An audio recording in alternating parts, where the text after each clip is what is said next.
Continuamos con este ciclo de formación y de capacitación en los temas de seguridad del paciente. El mayor riesgo es no correr ningún riesgo. En un mundo que cambia muy rápidamente, la única estrategia que tiene garantizado el fracaso es no arriesgar. Mark Zuckerberg.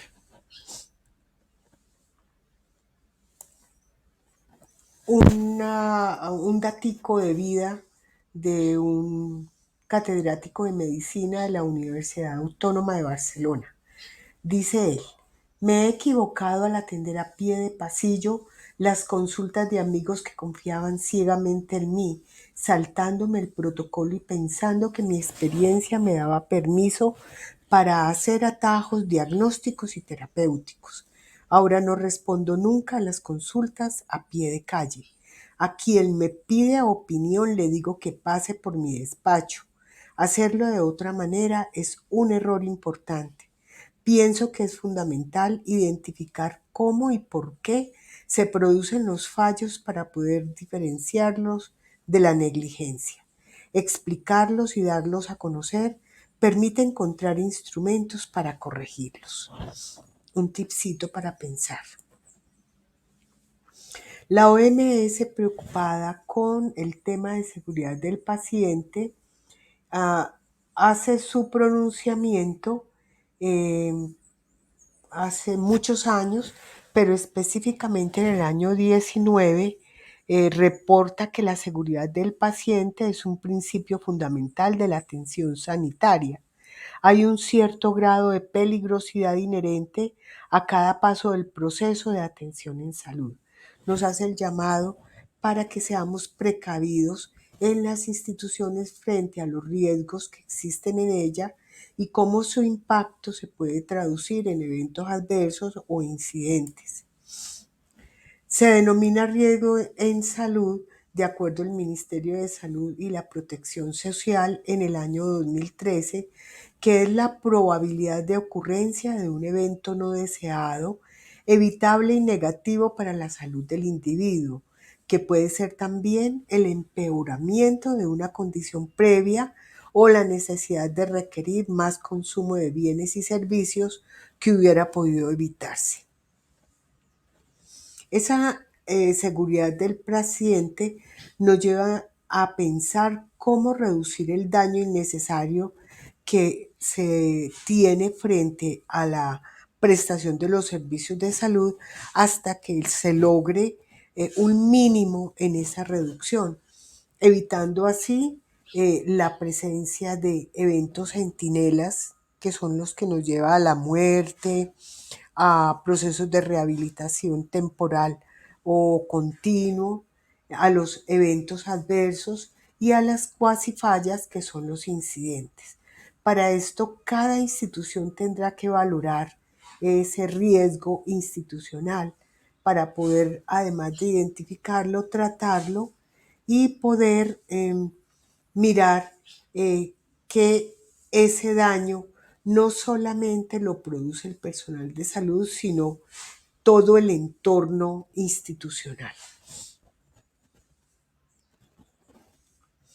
Este entorno institucional que nos lleva a mirar cómo ese tema de la conjugación de errores que llevan a la presentación de un evento, los hay desde el tipo de seguridad de la información.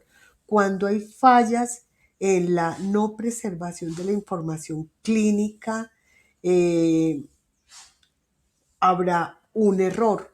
¿Por qué? Porque no hay una trazabilidad en la historia clínica, no hay unos lineamientos claros desde la dirección, desde la gerencia que permita revisar el actuar de cada uno de los colaboradores. También tiene que ver la parte de seguridad y salud en el trabajo, porque en esas fallas está relacionado el personal, el colaborador de salud de la institución y cómo, además de la información, todo lo que son los daños causados por equipos, máquinas, herramientas en los espacios de trabajo se traducen además en accidentes o enfermedades laborales de nuestro personal. Y otro punto que es muy importante revisar en este tema de los riesgos es cómo lograr que la institución estructuralmente sea segura. ¿Qué quiere decir eso? Que los servicios que allí se prestan puedan permanecer después de que ocurra un evento natural o un evento externo que dañe la parte de infraestructura. Esto es muy importante de tenerlo en cuenta. Entonces, ¿qué hay que hacer en las instituciones para la presencia de los riesgos? Hay que gestionarlos. Hay que gestionarlos y lo primero que hay que hacer es revisar todo el sinfín de normas que aplican a la institución para tenerlas muy relacionadas y presentes y dar cumplimiento a ellas.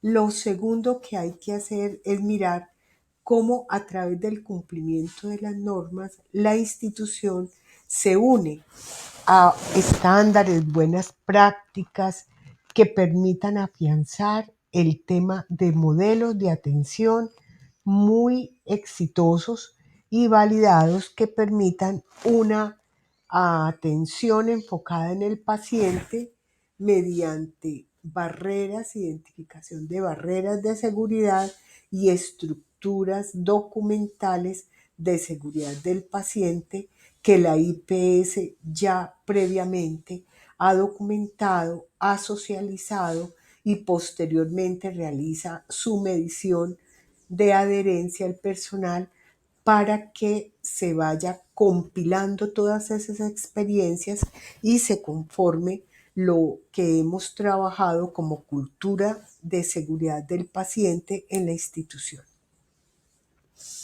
Para gestionar el riesgo, y como dijimos al principio, hay que identificarlo. ¿Cómo identifico los riesgos en la institución?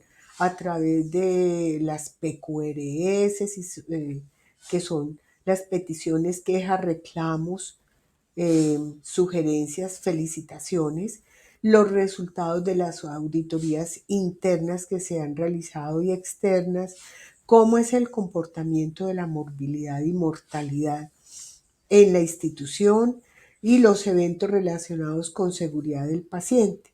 Entonces, a medida que se va creando un afianzamiento de la documentación, de la estructura, de la política de seguridad del paciente, vamos identificando los riesgos existentes en la institución y además cómo estos riesgos se han materializado y han llevado a que en la IPS se produzcan los incidentes o los eventos adversos. ¿Qué hay que hacer posteriormente? Como lo habíamos dicho con anterioridad, valorar el riesgo y luego hacer un tratamiento de ese riesgo para poder monitorear cómo ha sido ese comportamiento y su trazabilidad en la institución. Para esto se deben identificar las causas. Hay muchos modelos. Hemos visto la espina de pescado de Ichikawa, los 5 porqués, los eventos, tenemos identificados los eventos de seguridad del paciente que nos han reportado, los indicadores, tenemos bibliografía y en esa identificación de los riesgos debemos utilizar una matriz de calor que nos califica el impacto y la probabilidad. Además, hay otros modelos en los cuales se califica la severidad, la ocurrencia y la detectabilidad. Estos son modelos muy propios de, del proceso administrativo que traduce lo que ocurre en la parte misional y lo traduce en unos gráficos para poder medir y luego tomar acciones que minimicen los impactos y los detecte a tiempo en la organización. Para esa gestión del riesgo, pues como por contarles, tenemos la norma ISO 31000 del año 2018 que nos permite gestionarla. Es una norma que es digerible, traducible para la institución. Tenemos también el modelo AMEF o ANFE, o ANFE con N, que también se utiliza en los espacios de salud para monitorear cómo vamos en seguridad del paciente. Esa metodología de modo y efecto falla está muy centrada en el análisis de los eventos adversos, al igual que el protocolo de Londres. Entonces es un buen acompañamiento para poder valorar y analizar las causas al interior de la institución. ¿Qué es un riesgo? Entonces tenemos varias definiciones. Proviene del latín riscara, que significa atreverse a transitar por un sendero peligroso. Es un efecto de la incertidumbre sobre los objetivos. Es el potencial de pérdida causada por un evento o una serie de eventos que pueden afectar de manera adversa el logro de los objetivos. Es la combinación de la probabilidad de un evento y sus consecuencias. ¿Qué es la probabilidad? Es la oportunidad de que algo suceda, esté o no definido, medido o determinado, objetiva o subjetivamente, cualitativa o cuantitativamente, utilizando términos generales o matemáticos como la probabilidad numérica o la frecuencia en un periodo de tiempo determinado. La consecuencia es el resultado de un evento que afecta a los objetivos. Un evento puede originar un rango de consecuencia o más de una. Una consecuencia puede ser cierta o incierta y puede tener efectos positivos o negativos en los objetivos. Las consecuencias se pueden expresar cualitativamente o cuantitativamente. La magnitud de un riesgo expresada en términos de la combinación de las consecuencias y probabilidades es el nivel de riesgo que se clasifica en una institución. ¿Qué es el riesgo absoluto? Es la evaluación del riesgo donde se ignoran los controles que están vigentes, mientras que el riesgo inherente es el riesgo que existe antes de ser abordado o tratado. Entonces, ¿por qué es importante analizar los riesgos? Entonces vemos algunas páginas de periódicos donde dice: muere paciente tras aventarse desde un sexto piso de un hospital, explota una pipa en un hospital, en Afganistán fue atacado un hospital. Bueno, todos estos son los riesgos a los cuales se puede ver afectada una organización de salud.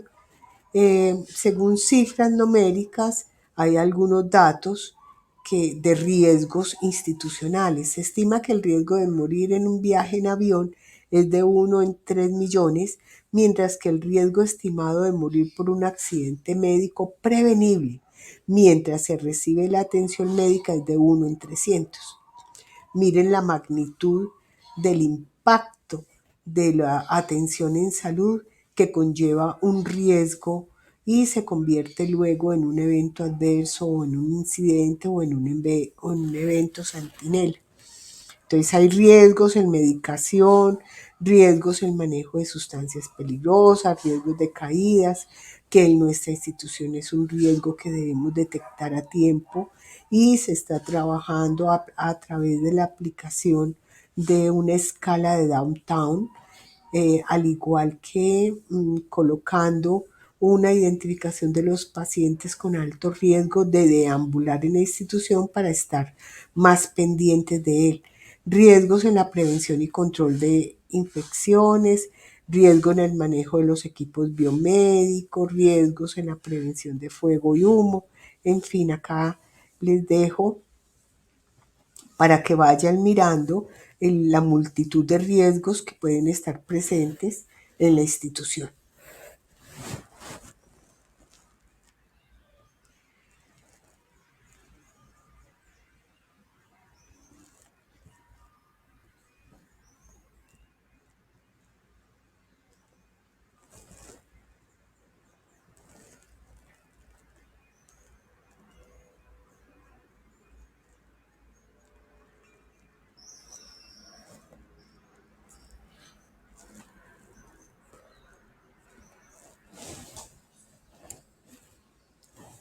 les dejo que pensemos qué factores contribuyen a que el personal de salud asuma riesgos, qué riesgos se consideran inasumibles, qué actitud se tiene ante las normas y los protocolos, por qué nos saltamos las normas, en qué se diferencia un error de una negligencia.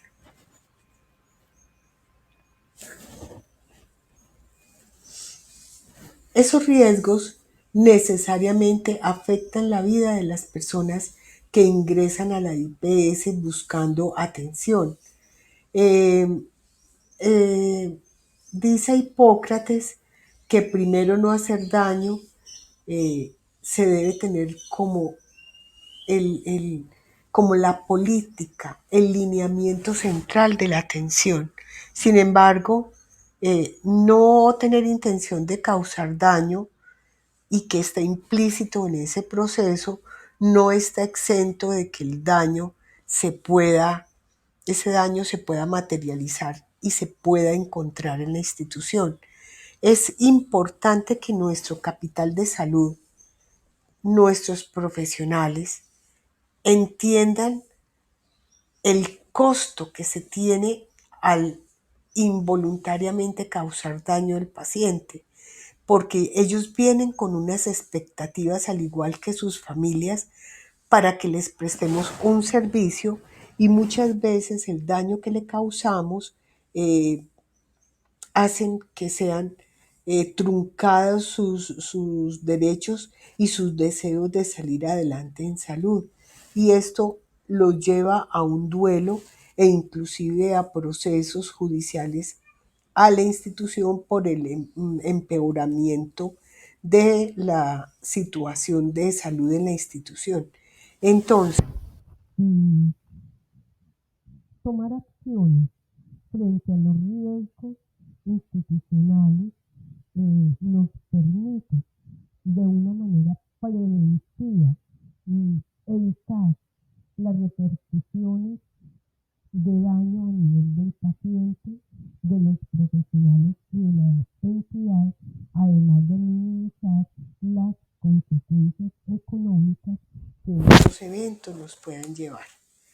Hay una línea de gestión de riesgo en salud que es el conjunto de acciones que sobre una población específica con individuos identificables y caracterizables deben depender la entidad pública o privada que en el sector salud o fuera de él tienen a cargo poblaciones.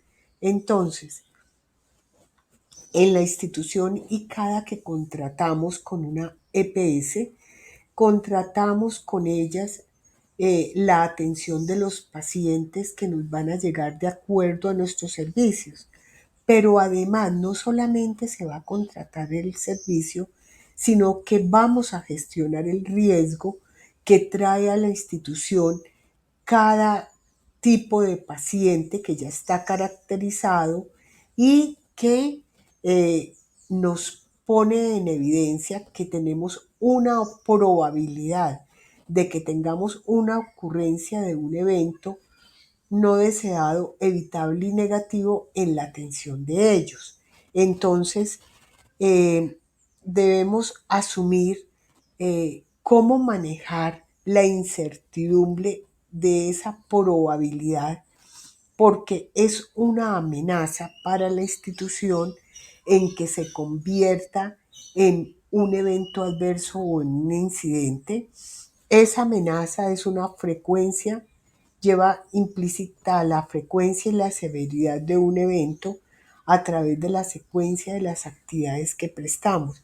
Entonces, en resumen, cada que la institución contrata la atención de pacientes con una EPS, también contrata los riesgos que conlleva prestarles a ellos los servicios. Por eso, con esta caracterización que se tiene de la población, vamos a identificar, manejar y mitigar la probabilidad de ocurrencia en nuestra institución de unos riesgos previamente identificados. Entonces, en esa línea de gestión del riesgo también es implícito la amenaza que tenemos de manera organizacional y que son vinculadas al medio ambiente, a las actividades laborales, a la tecnología, al comportamiento humano, que son aquellas eh, fallas activas o, o procesos derivados de la atención que presta el personal, la epidemiología poblacional y los factores biológicos o intrínsecos de las personas, familias o visitantes que ingresan a la institución. Entonces, todo esto nos lleva a que el riesgo en salud es el evento de ocurrencia de la enfermedad o su evolución negativa o complicaciones, y las causas son los diferentes factores que se asocian con la ocurrencia de una enfermedad, su evolución negativa o su complicación. Aquí están unos links que los tenemos dentro de la presentación en PowerPoint, y la cual ustedes la tendrán y podrán mirar algunos videos que hacen referencia a los riesgos en la prestación del servicio. ¿Qué es gestionar el riesgo?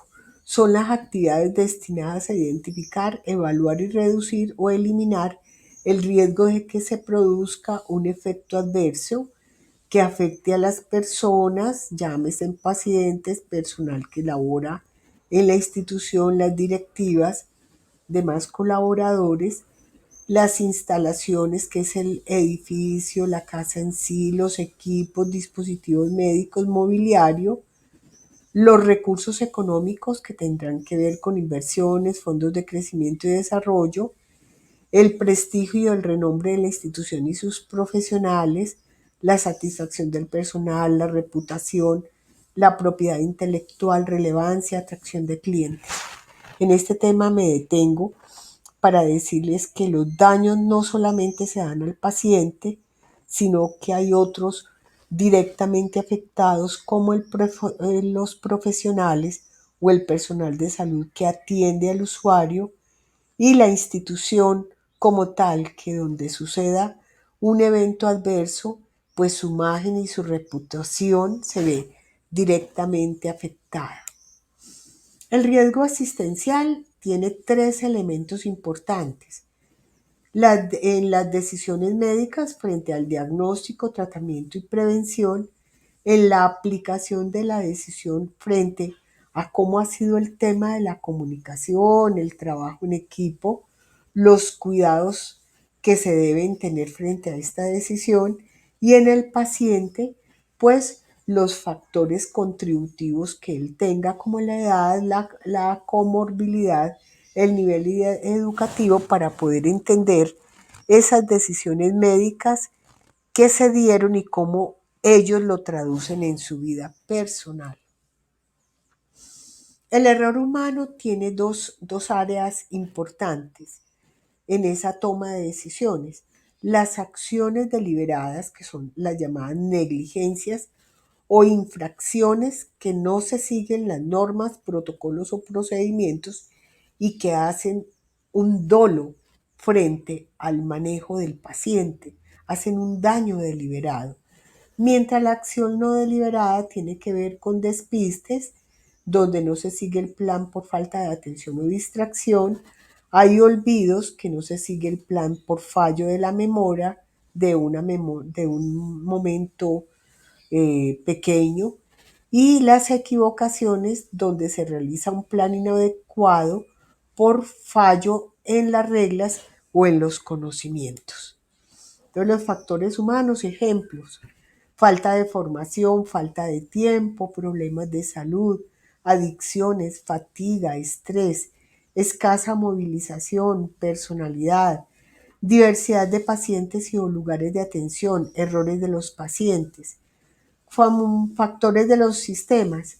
Recuerden que el factor humano son las fallas activas, y del sistema tienen que ver con las fallas latentes: falla de cultura de seguridad, falta de entrenamiento de los profesionales, la presión asistencial, inadecuada tecnología, sistemas de información deficiente, comunicación deficiente, factores ambientales y de diseño y el tipo de procedimiento.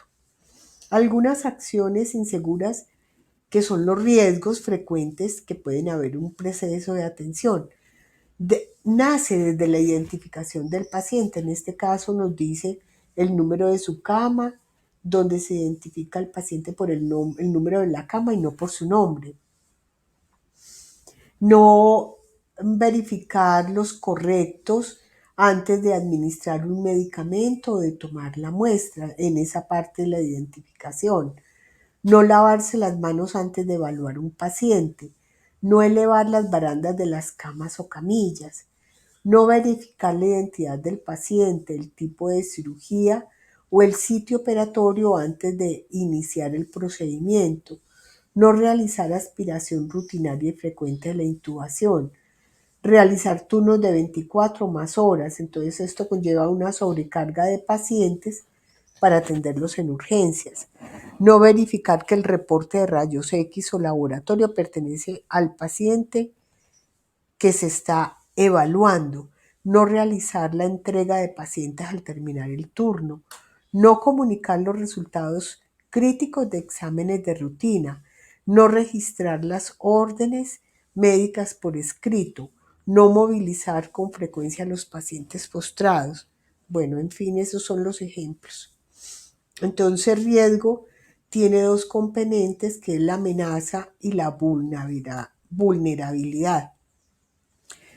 El conjunto de esos dos elementos nos lleva a la presencia del riesgo.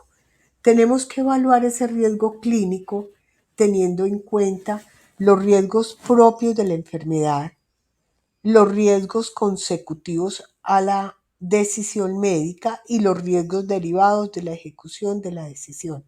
Ese proceso nos lleva entonces a que hay unos resultados derivados de esos riesgos que, y además que hay unos riesgos propios del personal. Todo este conjunto, como lo habíamos visto anteriormente, de las amenazas y la vulnerabilidad generan los riesgos que pueden traducirse en daños económicos y en daños para el usuario con los denominados eventos adversos o incidentes presentes. Siempre hay posibilidad de cometer errores. Somos humanos y somos imperfectos y como tal, en algún momento podemos realizar acciones que conlleven unos riesgos por omisión, por acción o el que no queremos que nunca se presente en el personal de salud, que es por negligencia o por dolo. Hay riesgos hospitalarios derivados de los riesgos clínicos que acabamos de anotar o los riesgos relacionados con el entorno hospitalario que tienen que ver con la tecnología, con la parte administrativa, con la parte de infraestructura, los fallos naturales, los terremotos, los eventos relacionados con terrorismo. Todo esto son el entorno hospitalario. Acá recordamos que es triste, y lo decía Florence, la gran enfermera, con su dato de que resulta sorprendente que lo primero que haya que pedirle a un hospital es que no cause ningún daño a los enfermos. Nuestros pioneros fueron Florence Nightingale y Abedis Donebedian, que fueron los duros de los aspectos de la seguridad del paciente. Y en el año como 60, no sé, como en el 60 o en el 50, este personaje, Ignaz Semmelweis, demuestra la importancia del lavado de manos como en la prevención de infecciones intrahospitalarias. Entonces, sobre ellos hay que tomar estos referentes para trabajarlos en la institución. Un tema importante es la calidad y las fallas humanas. Ya vimos cómo las fallas activas indican eh, la presencia de un evento adverso o de un incidente en la institución, eventos adversos que son prevenibles. Sin embargo, debemos recordar que también están acompañados de los factores latentes o fallas latentes que son del tipo administrativo.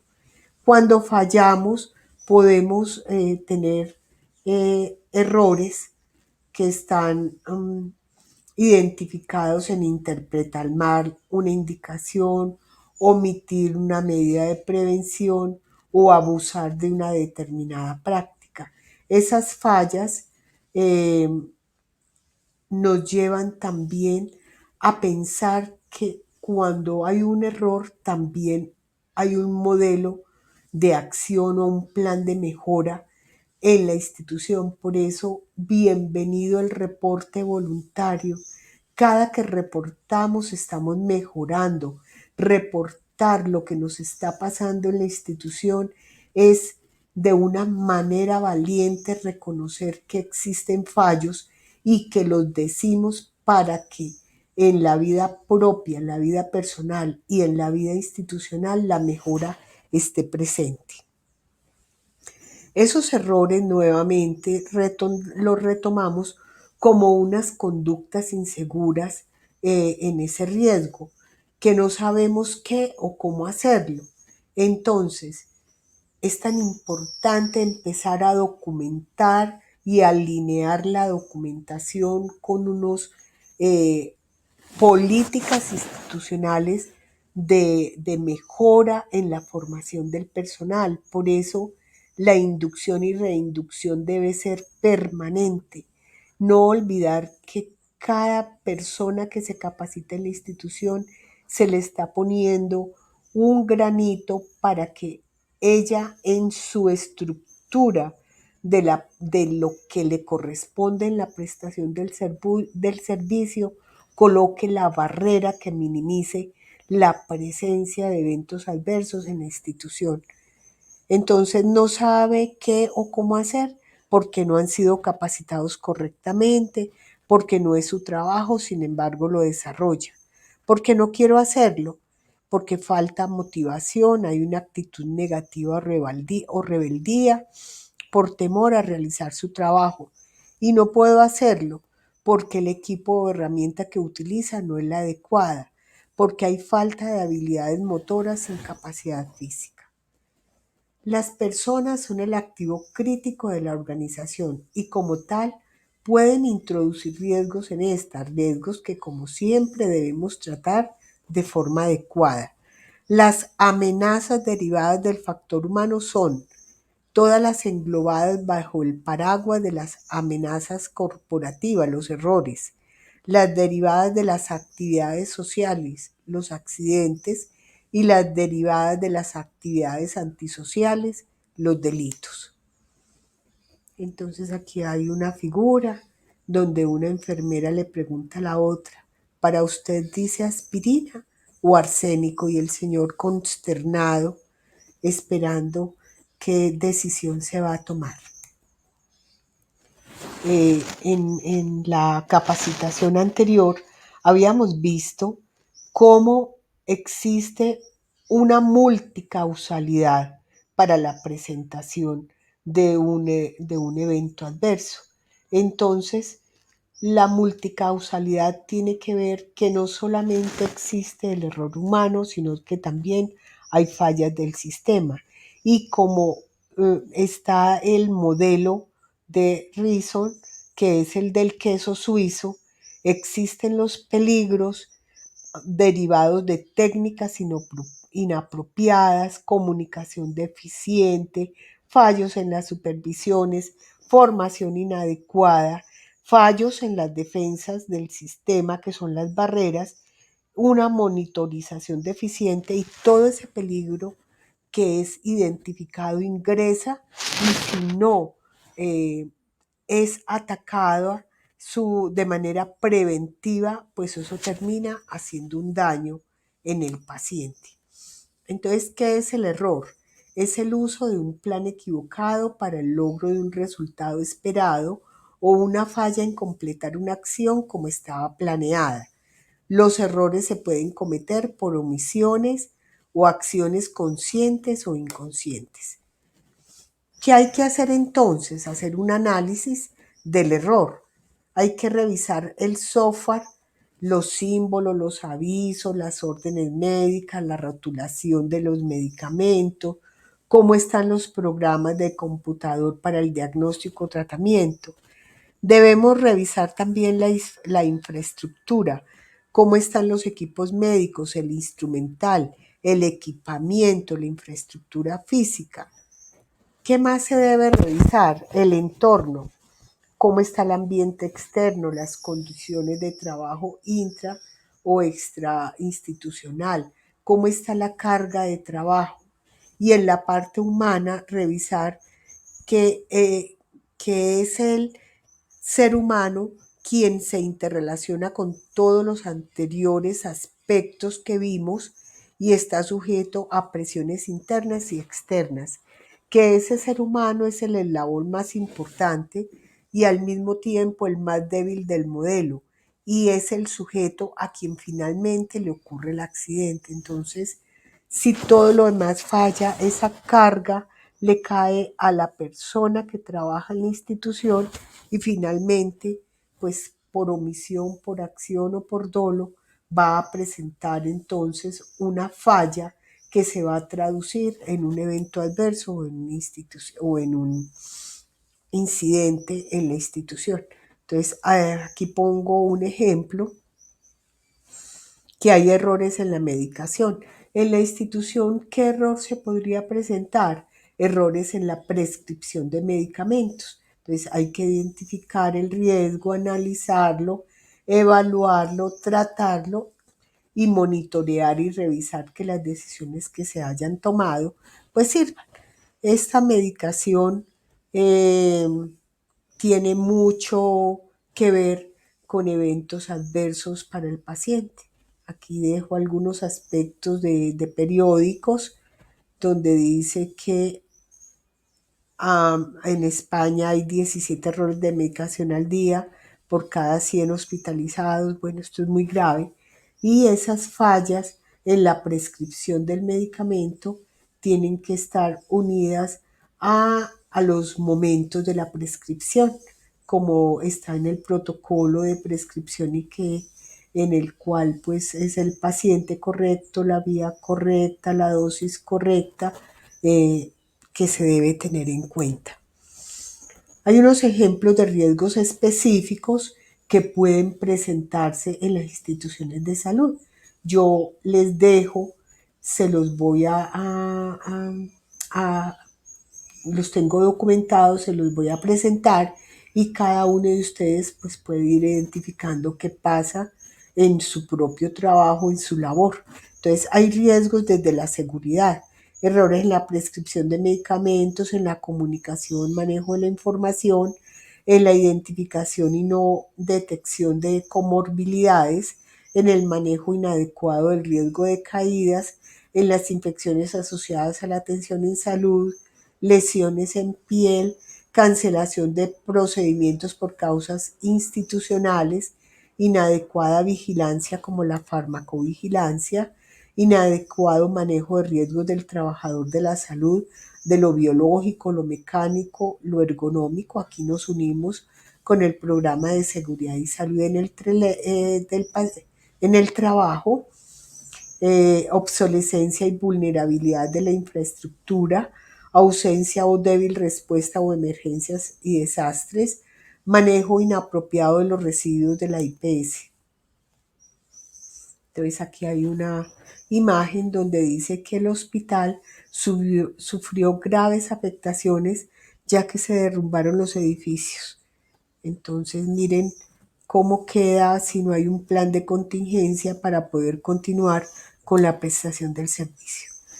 Desde los riesgos derivados de la humanización, que es una línea que se desea trabajar y se está trabajando en Neuromental, está el tema a continuación reflejado en unos riesgos como el manejo inapropiado de información confidencial, vulneración de los derechos de los pacientes, escaso énfasis en el conocimiento de los deberes de los pacientes, inadecuado manejo del dolor, vulneración de la privacidad, quejas por esperas prolongadas, incomodidad, información insuficiente, maltrato o trato grosero, escasa empatía e indolencia, despersonalización del sujeto, escaso apoyo emocional espiritual, uso de tiempo en estancias prolongadas.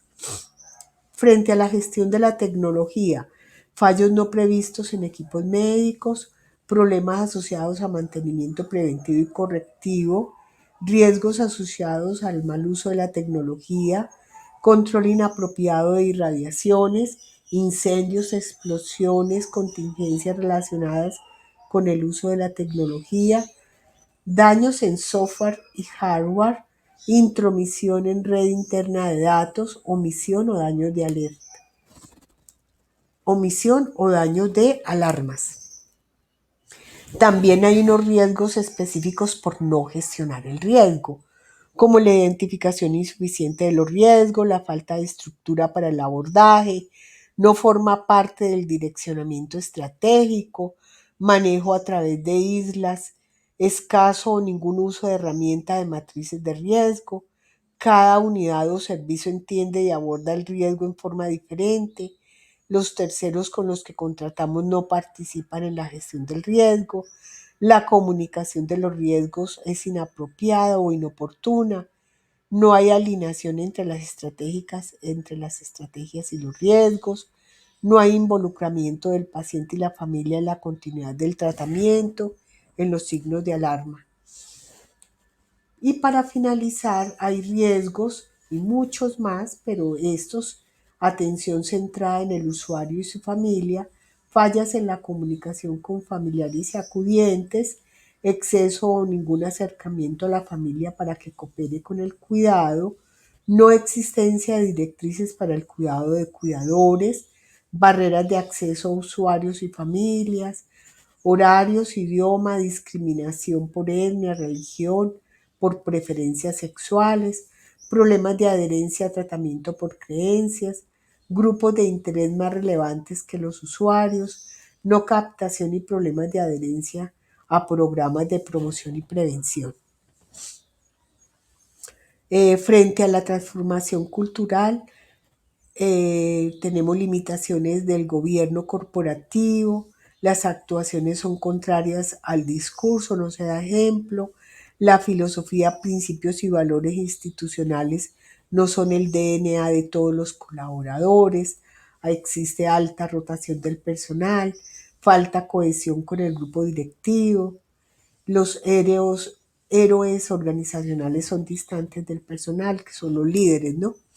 Algunas acciones que se pueden tomar entonces para poder mitigar los riesgos podrían ser la vacunación del personal, manejar adecuadamente la farmacología y la tecnovigilancia, la farmacovigilancia, tener equipos de protección personal adecuados, consentimientos informados realizados de acuerdo a los procedimientos prestados en la institución, tener en cuenta los ataques cibernéticos al sistema de información, planes de contingencia derivados al sistema informático, a la ida de la luz, del agua, cómo acceder y trabajar con los proveedores, eh, unas excelentes guías de práctica clínica. Bueno, estos son muchos de lo que podemos hacer.